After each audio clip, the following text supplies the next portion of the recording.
You ask Tiger to solve. This deals with linear equations with one unknown. The final result is x equals -5.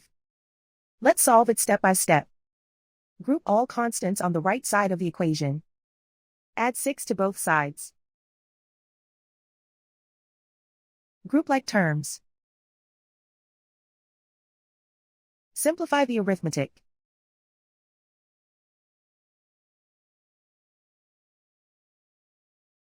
Isolate the x. Divide both sides by -5. Cancel out the negatives. Simplify the fraction. Move the negative sign from the denominator to the numerator.